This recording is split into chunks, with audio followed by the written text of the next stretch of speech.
Evangelho de João, capítulo 8. Nós estamos empacados. Há bons lugares para a gente parar e caminhar devagar. Existem alguns pontos que são tão lindos numa viagem que você tem que parar e apreciar aquele local. Eu me lembro quando eu estava namorando, os pais da minha esposa sempre alugavam uma casa em São Lourenço, em Minas Gerais, e às vezes a gente ia lá para passar uns dias e tinha um lugar lá, uma visão do vale que você para na estrada, não só para comer um milho verde, que ali tinha um canto, mas para você olhar a beleza das Minas Gerais. Aquilo ali é uma coisa espetacular. E na leitura bíblica, quando você vai andando, tem hora que você tem que parar e descortinar mais coisas, porque é muito rico. E o Evangelho de João, como nós temos visto aqui, esse é o Evangelho, o último dos Evangelhos a ser escrito.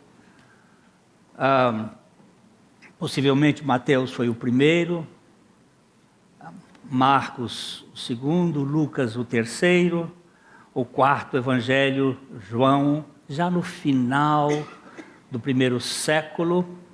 É um evangelho muito centrado na universalidade da obra de Cristo, o Salvador do mundo, o Filho de Deus. E este é um evangelho que trata muito da iluminação, da luz. E nós estamos aqui parados com essa riqueza da luz que é Cristo. Nós vamos ler, fazer um pouquinho mais do contexto, porque a gente tem que, para ler a Bíblia, às vezes para você sacar um versículo, você tem que ver o que vem antes e o que tem depois. Então nós vamos pegar o capítulo 7, o último versículo do capítulo 7, que é só um detalhe, não é?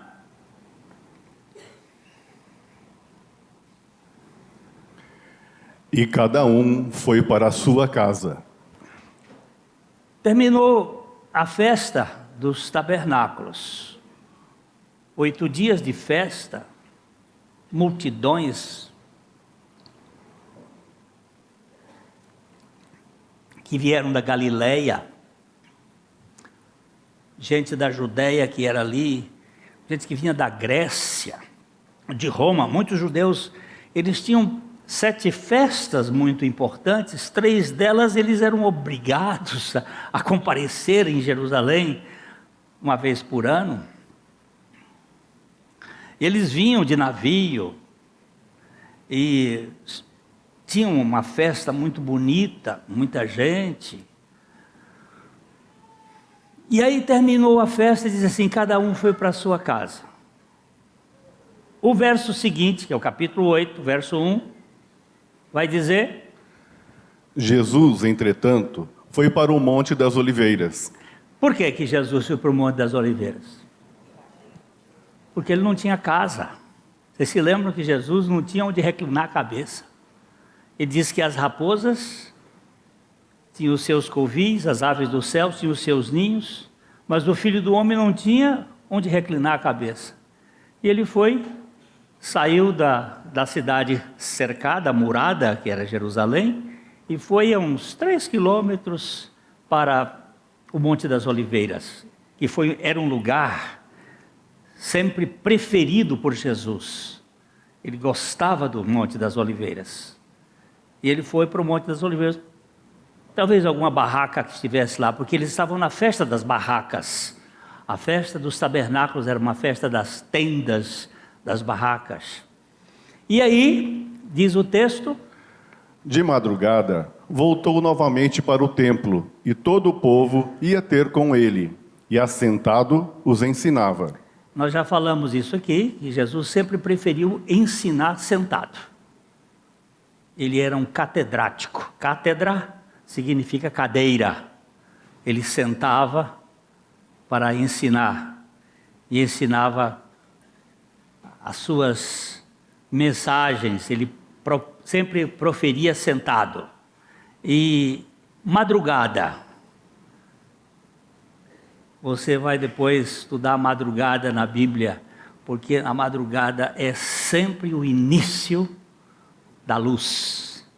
Existe a tarde e amanhã é sempre, ou sempre, amanhã e a tarde do primeiro dia. Amanhã é o início de uma realidade. Isso aqui aponta para algo que vem, é a luz, a mensagem que vem da luz. A madrugada, Jesus foi para ensinar. O verso 3.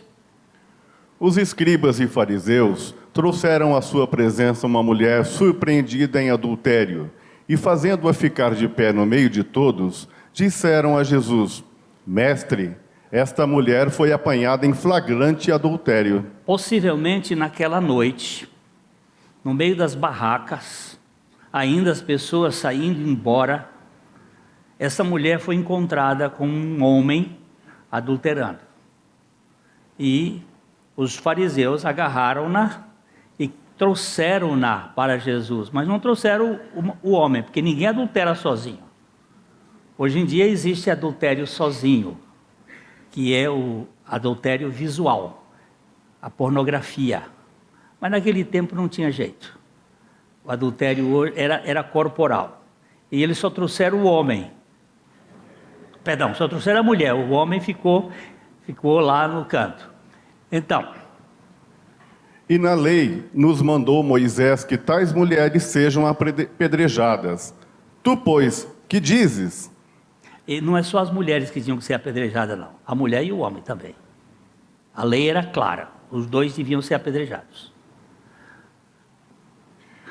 Isto diziam eles, tentando-o, para terem do que o acusar. Mas Jesus, inclinando-se, escrevia na terra com o dedo. Como insistissem na pergunta, Jesus se levantou e lhes disse: Aquele que dentre vós estiver sem pecado, seja o primeiro que lhe atire a pedra. O tratado de Jesus foi só este. Ele nunca escreveu nada. Aliás, o dedo de Deus escreveu 3 vezes na Bíblia. Escreveu os 10 mandamentos na pedra. Escreveu na parede, diante de Beltesazar, um julgamento contra o reino da Babilônia. E escreveu o dedo de Deus na encarnação, no chão.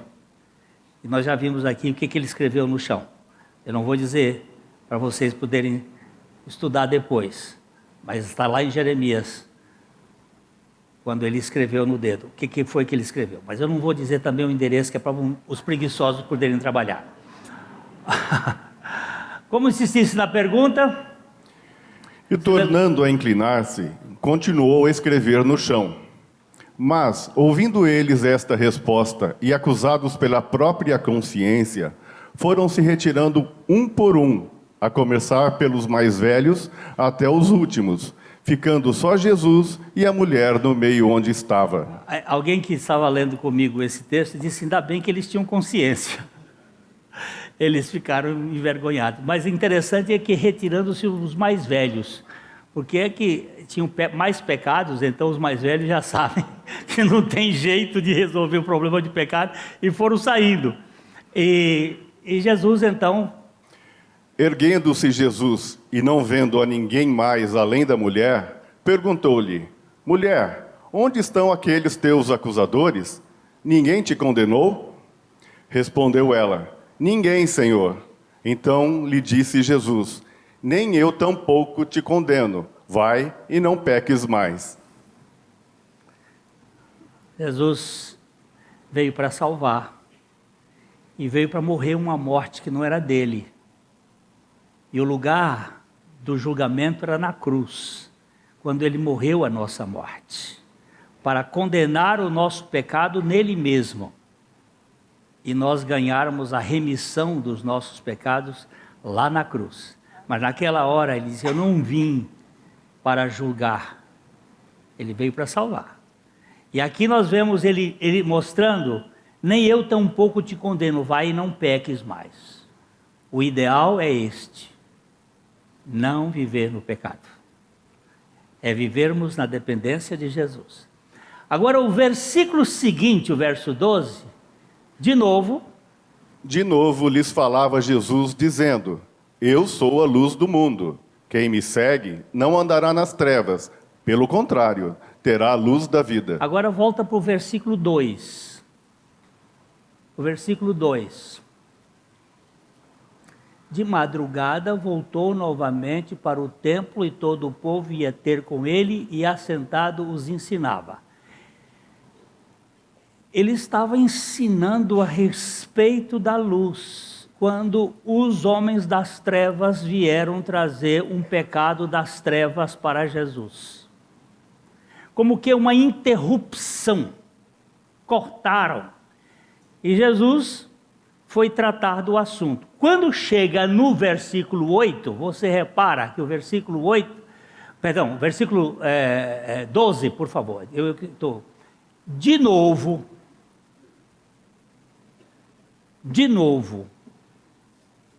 esse de novo significa que antes ele foi interrompido.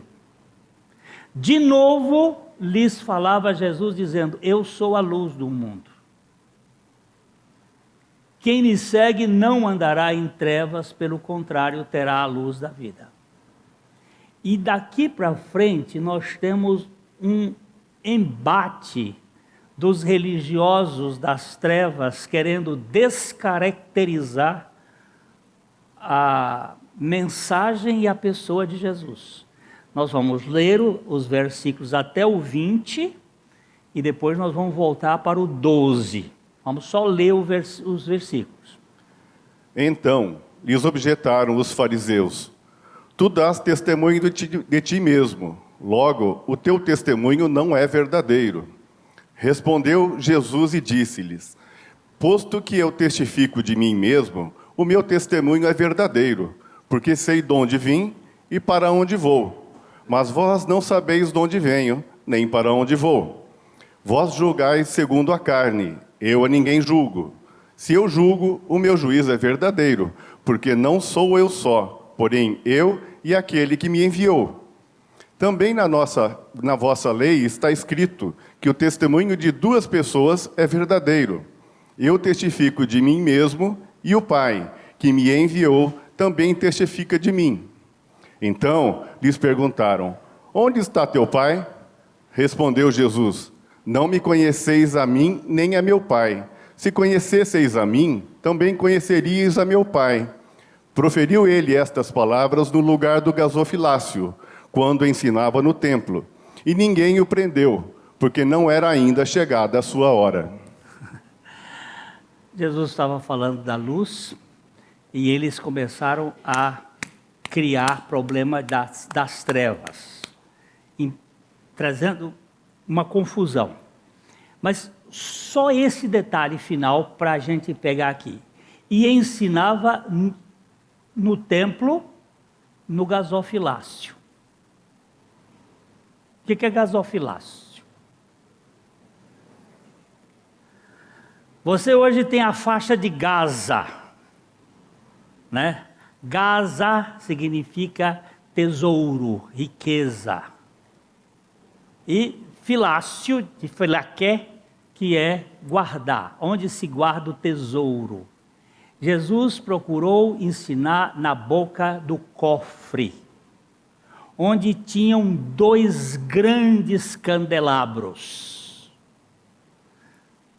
Porque os religiosos se preocupam muito com dinheiro. Aliás, Jesus trabalhou muito este aspecto da ganância dos religiosos da época. E ele estava ali, naquele local, num momento quando o sol nascia. E ele diz: eu sou a luz do mundo. Quem me segue não andará em trevas, pelo contrário, terá a luz da vida.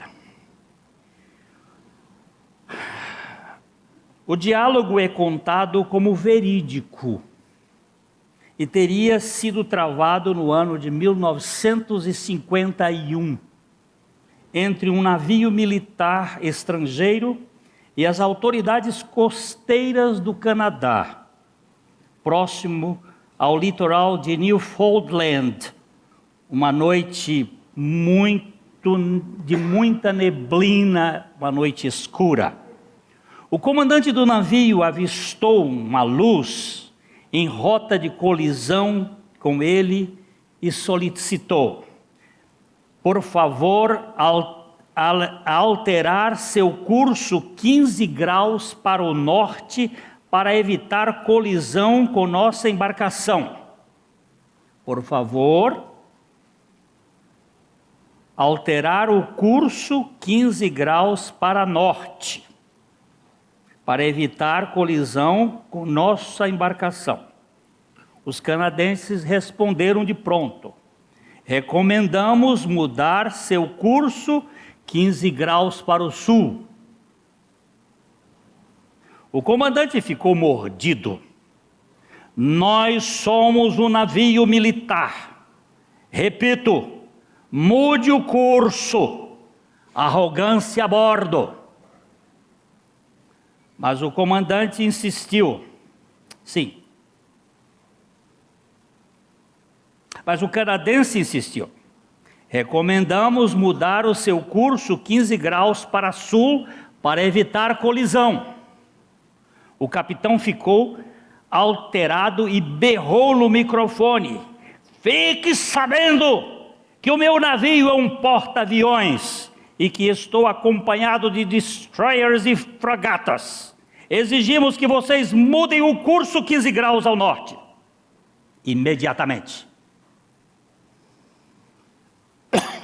O canadense respondeu calmamente: é impossível, senhor. Nós somos um farol.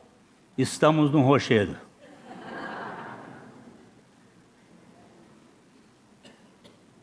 Depois de um breve e constrangedor silêncio,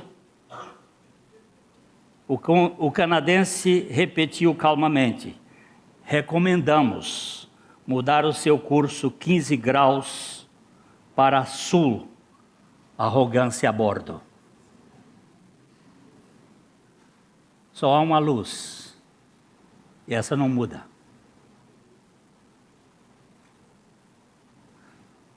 Você não seguir essa luz,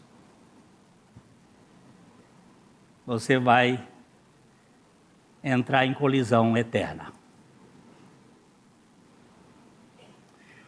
O ensino de Jesus pela manhã, após o episódio da mulher ter sido apanhada em adultério à noite, é algo muito importante.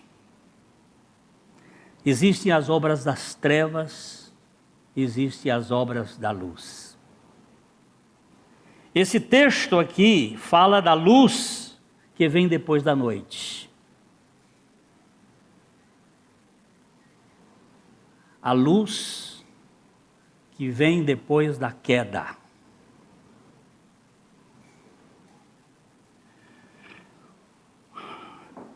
Jesus compara a vida neste mundo com o dia e a noite. Com a vida espiritual é a mesma coisa.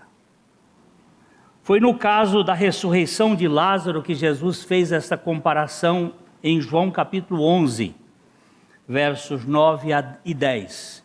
João 11, 9 e 10.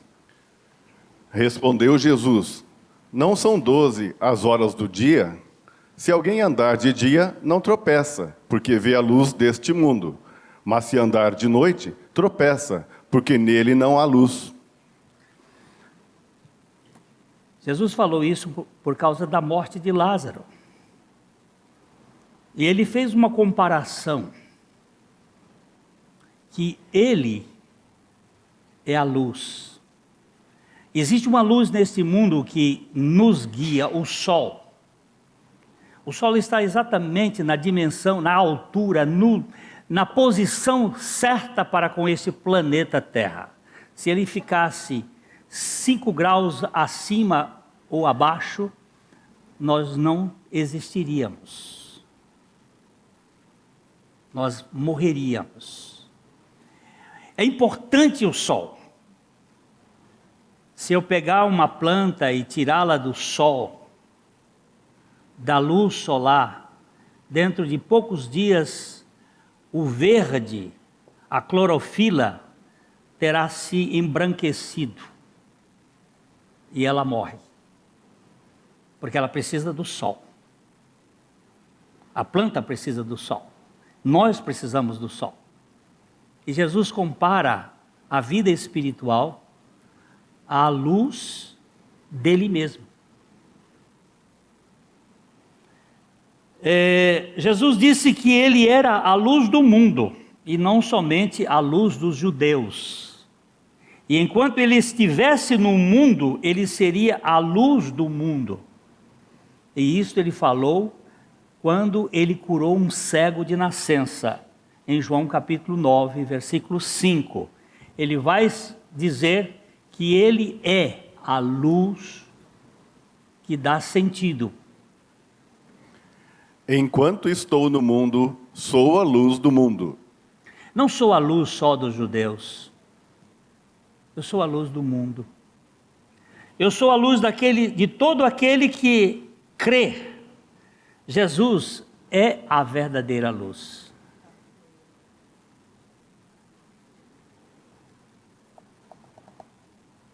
Eu estudei um pouquinho de religiões comparadas.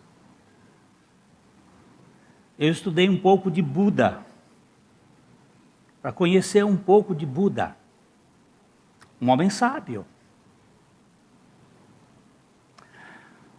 Ensinava muitas coisas interessantes, mas ele não se ofereceu em favor da humanidade. Nem Maomé, nem Confúcio, nem Lao Tse, nem João de Deus.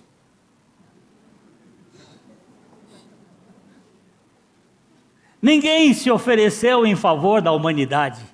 Muita gente quer tirar da humanidade o que mais puder.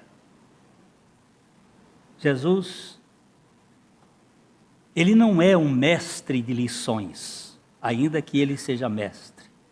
Ele é um salvador de missão. Ele assumiu a nossa causa.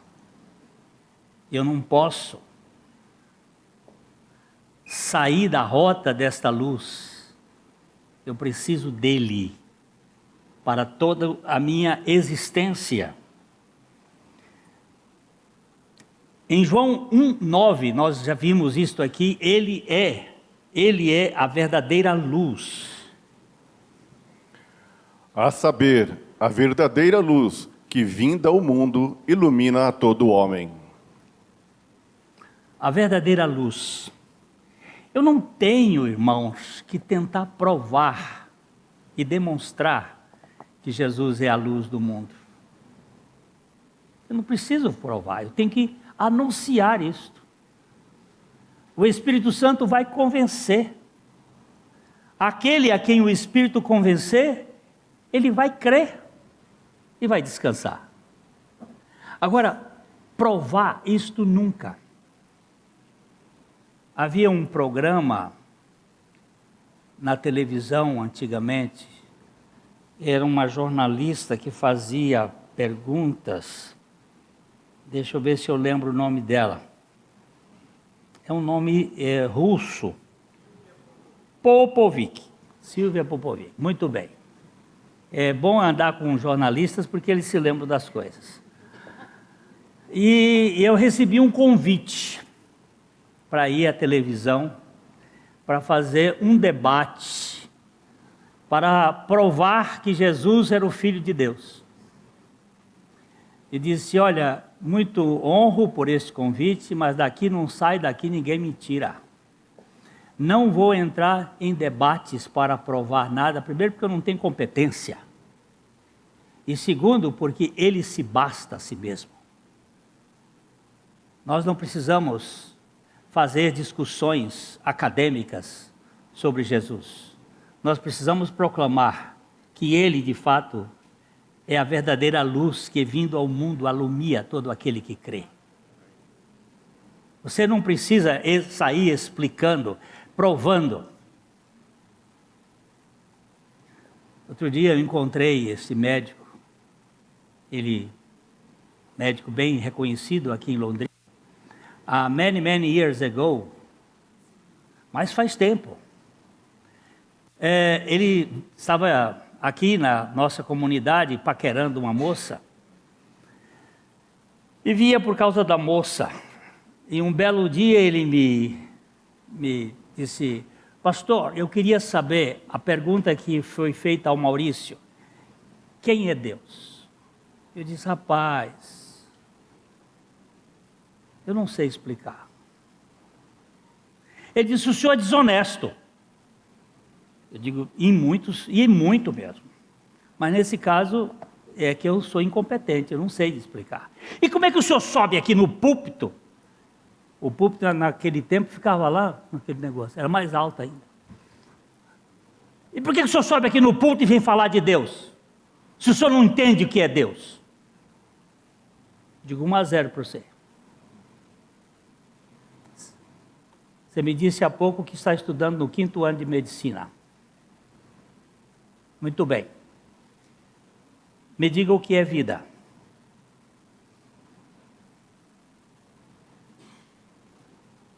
Passou, pensou. Disse: eu não sei.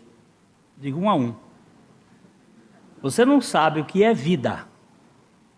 E eu desafio aqui. Me diga o que é vida. Eu estou aqui na frente de um professor para dizer: me diga o que é vida. Hã?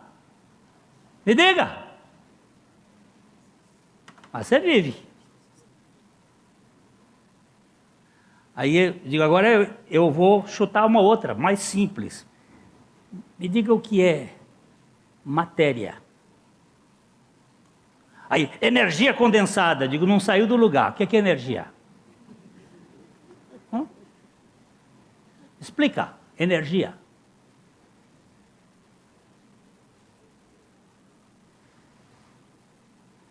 Nós ficaríamos aqui jogando bola, você me dando tantas e eu não tenho resposta para elas.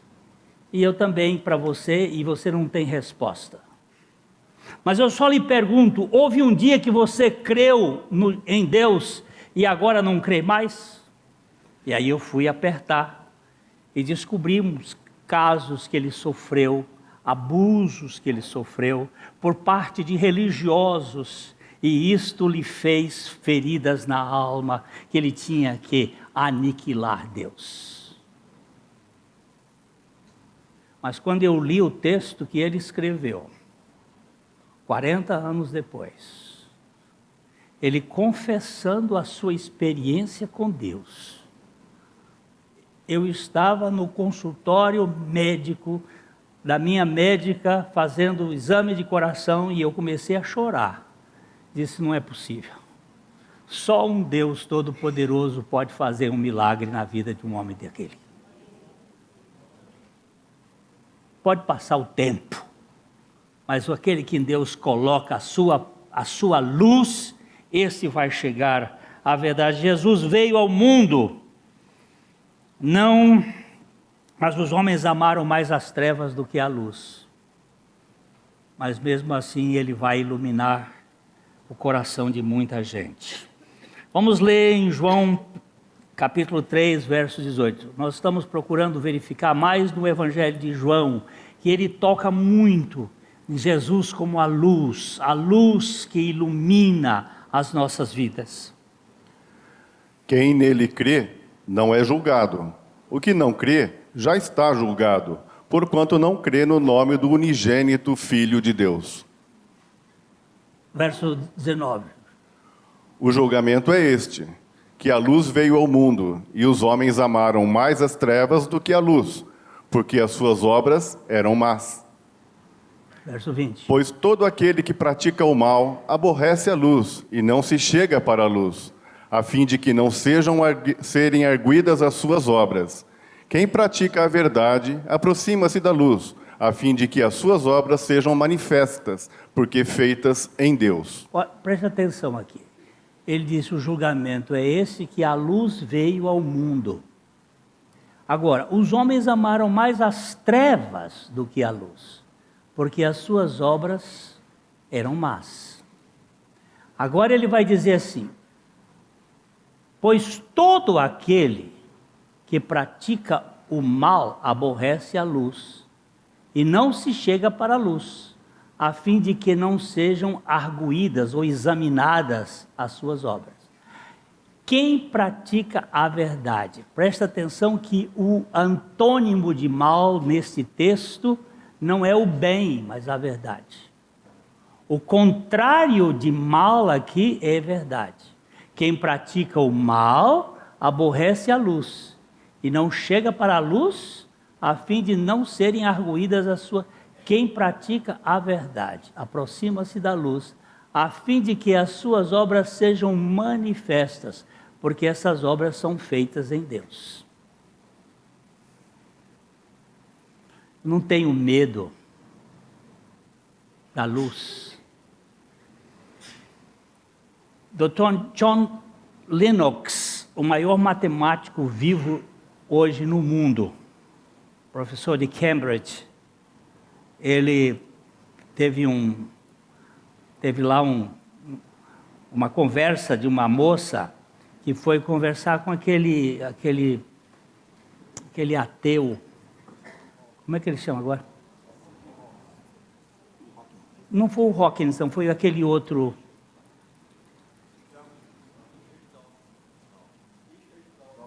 Dawkins. Ele disse, chegou a repórter chegou para ele e disse: Dr. Dawkins, o Dr. Lennox fala sobre umas coisas assim. Não se meta com o Lennox. Ele costuma contar umas historinhas para crianças que têm medo do escuro. Ele conta umas historinhas para acalmar o coração das crianças que têm medo do escuro.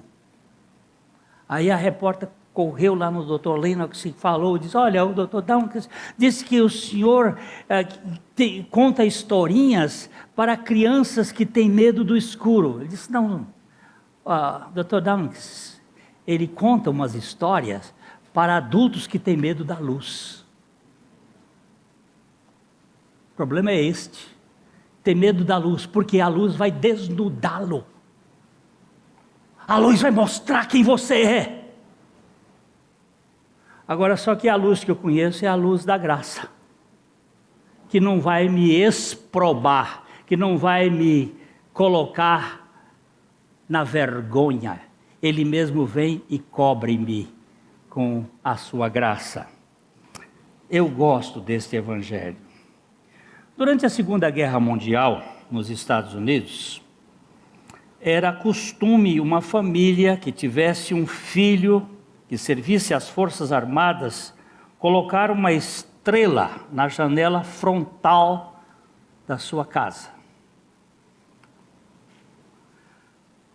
Porém, uma estrela dourada, uma estrela brilhante, iluminada, indicava que o filho tinha morrido por apoio à causa do seu país.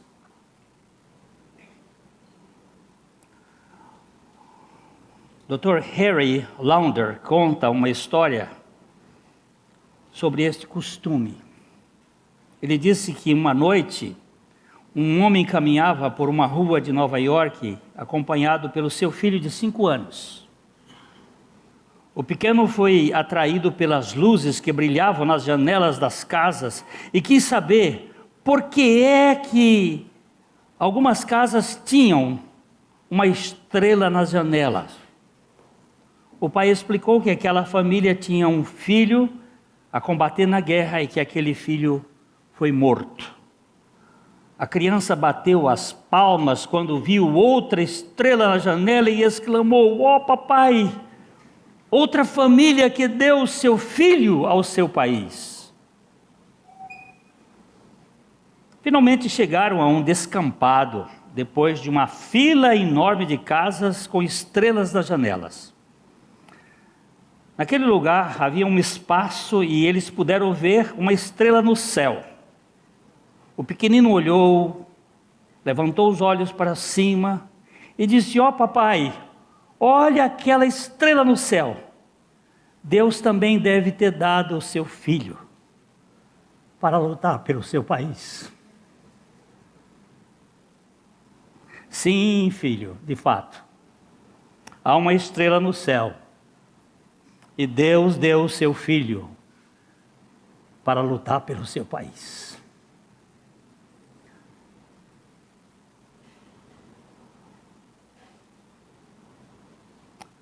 Há filhos das trevas e há filhos da luz. Em 1 Tessalonicenses capítulo 5, versos 4 e 5. 1 Tessalonicenses 5, 4 e 5. Que cada um de vós saiba possuir o próprio corpo em santificação e honra, não com o desejo da lascívia, como os gentios que não conhecem a Deus. 1 Tessalonicenses, capítulo 5, 4 e 5. Mas vós, irmãos, não estais em trevas, para que esse dia, como ladrão, vos apanhe de surpresa. Porquanto vós todos sois filhos da luz e filhos do dia. Nós não somos da noite, nem das trevas. Nós somos filhos do dia. Nós somos filhos da madrugada. Nós somos filhos do sol nascente. Nós somos filhos da ressurreição. Nós não somos filhos das trevas. Jesus é a luz do mundo. Quem o segue não andará em trevas, mas terá a luz da vida. Efésios capítulo 5, versos 8 e 11. Efésios 5, 8 a 11.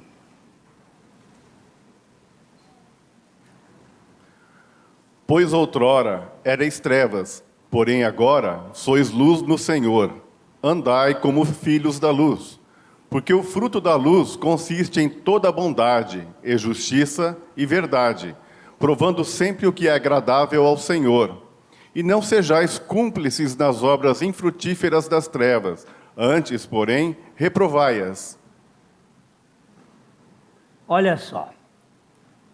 Pois outrora éreis trevas, porém agora sois luz no Senhor. Andai como filhos da luz. O fruto da luz consiste em toda bondade, justiça, verdade, provando sempre o que é agradável ao Senhor. Não sejais cúmplices das obras infrutíferas das trevas. Antes, porém, reprovai-as. A Bíblia chega a me dizer que até ouvir certas coisas causa asco.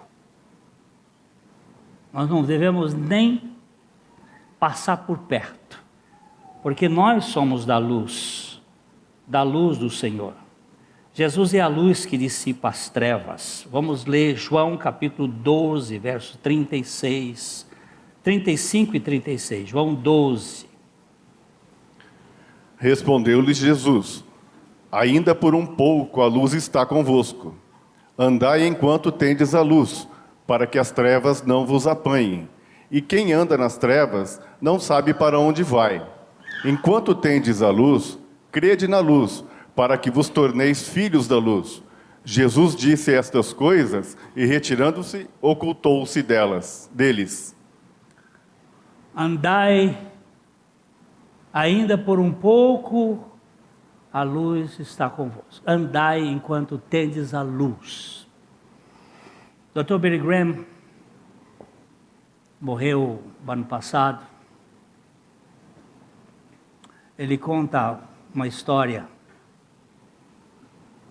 sobre a fidelidade de Deus para com uma esposa, cuja fé foi provada por meio de um marido difícil e rancoroso.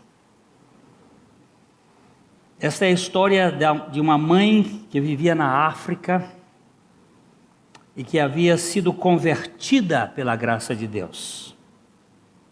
Devido ao seu forte comprometimento e devoção ao Senhor Jesus Cristo, o marido foi se distanciando dela a cada dia. Como tantas vezes acontece quando alguém que crê no Senhor e tem um parceiro que não crê, ele começa a agredir. A sua raiva e amargura alcançaram o ápice quando ele decidiu que mataria a esposa, os filhos e depois a si mesmo, por ser incapaz de viver em meio a uma situação nociva imposta por si mesmo. Entretanto, ele precisava de uma desculpa. Ele decidiu, então, acusá-la de ter furtado suas preciosas chaves do banco, da casa e do carro. Numa tarde, ele saiu do banco e foi em direção ao bar. Seu trajeto era por uma passarela que cruzava o rio Nilo. Ele parou na ponte e jogou as chaves dentro do rio. E passou o resto da tarde bebendo e embriagando-se na taverna da região. Vocês sabem que no Egito não se tem bebida alcoólica com facilidade em bares. Mas há alguns lugares muito secretos. Na mesma tarde, um pouco depois, a sua esposa foi ao mercado de peixes para comprar algo para o jantar. E comprou um grande pescado do rio Nilo. Enquanto limpava o peixe, para sua surpresa, encontrou as chaves do marido dentro da barriga do peixe. Como será que elas foram parar nesse peixe? Quais poderiam ser as circunstâncias? Ela não fazia a mínima ideia. No entanto, limpou-as e pendurou-as no gancho onde costumavam ficar. Quando o jovem bancário voltou para casa naquela noite completamente bêbado, esmurrou a porta da frente, tentando abri-la a gritos. Mulher, onde estão as minhas chaves? Já deitada, ela levantou-se, retirou-as do gancho e entregou-as ao marido. Ao ver as chaves com os seus próprios olhos, ele ficou sóbrio imediatamente. Ajoelhou-se em prantos e pediu perdão e confessou Jesus Cristo como seu Senhor e Salvador. Foi convertido ali mesmo, imediatamente. Deus conhece a decepção e as trevas de cada coração, antes mesmo que a luz da salvação resplandeça nelas. Aquele bancário acima é um exemplo típico da cegueira, das trevas, a qual pode predominar em qualquer coração que ande de acordo com a sua própria vontade. Não sabemos o quanto ele conhecia do Evangelho. O que realmente sabemos é que naquela noite ele foi confrontado pela luz, a pessoa de Jesus Cristo. Um poder maior que o seu egoísmo, e estava disposto a ajoelhar-se e reconhecê-lo como seu Senhor. Talvez fosse interessante saber quanto tempo sua esposa e os cristãos daquela localidade intercederam pela salvação do marido. Sabemos com certeza que Deus, em sua fidelidade, respondeu de forma soberana diante daquele quadro. Já há algum tempo ele observava aquele jovem que se parecia como um peixe lutando contra o seu anzol, enquanto aguardava o momento certo para revelar com luz fulgurante sua maravilhosa graça. Para isto, ele fez um peixe engolir as chaves e conduziu a esposa a comprar justamente aquele peixe. Como aquele homem poderia resistir por mais tempo se suas chaves perdidas foram encontradas no gancho da sua casa? O apóstolo Paulo explica: ou desprezas as riquezas da sua bondade, tolerância e longanimidade, ignorando que a bondade de Deus é que te conduz ao arrependimento? Será que acreditamos que o nosso grande Criador não apenas faz as coisas devidamente, como também conduz as suas criaturas ao lugar certo, para completar o seu propósito gracioso de salvação? Será que esse Deus que criou cada molécula desse universo não tem poder para salvar um bruto e estúpido pecador como eu? Ele conduziu um peixe a engolir Jonas e fê-lo lançar de volta à praia. Ele conduziu um peixe ao anzol de Pedro para que tanto Jesus quanto Pedro pagassem seus impostos. Ele conduziu inúmeros peixes à rede dos pescadores exaustos que não haviam pescado nada durante uma longa noite de trabalho. Ele conduziu o pescado do Nilo a engolir o chaveiro que o jovem banqueiro jogara fora. É possível que você esteja numa crise, numa solução insolúvel. Eu gostaria de encorajá-lo, de modo sincero, a olhar Jesus como a única luz que pode dar sentido à sua vida. Não existe outro. Você vai encontrar religião em excesso no mundo, mas você só vai encontrar um evangelho. E esse evangelho se encarnou na pessoa de Jesus Cristo, a luz do mundo. A luz que não é só para os judeus, mas é para também os gentios. E a luz da vida. Espero que você abra a porta do seu coração e deixe a luz do céu entrar. Eu termino só lembrando de um velho hino, não é esse que eu citei, mas que eu gostava de cantar quando menino, lá no Piauí. Também não vou cantá-lo para não desafinar, mas ele diz assim: que bendita, que gloriosa luz, é mais bela do que a do dia, ilumina as almas a seguir, Cristo, o Mestre, o eterno guia. Sempre canta alegre seu louvor quem possui a luz dos céus. Gozo afável e celeste paz, dom gracioso só de Deus. Vida nova em santa retidão tem os crentes em Jesus.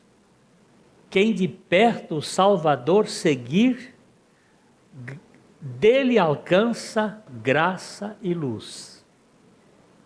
Esperança, vida e salvação has de ter, ó pecador, recebendo Cristo, nossa luz, este dom do Deus de amor.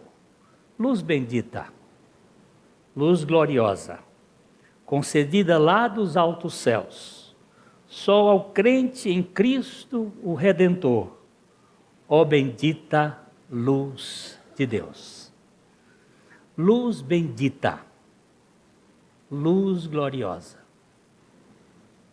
concedida lá dos altos céus, só ao crente em Cristo, o Redentor, ó bendita luz de Deus. Nós não estamos lhe anunciando uma religião, nós estamos falando da luz, do Evangelho, das insondáveis riquezas de Cristo. Não lhe queremos que você mude de religião, mas que Deus troque o seu coração, para que você seja uma nova criatura em Cristo Jesus.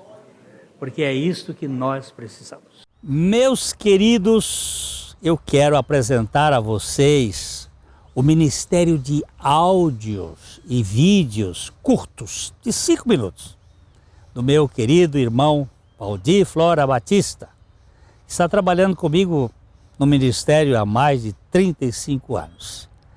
São mensagens que possuem como base a mensagem da cruz, obra realizada pelo nosso Senhor Jesus Cristo em nosso favor.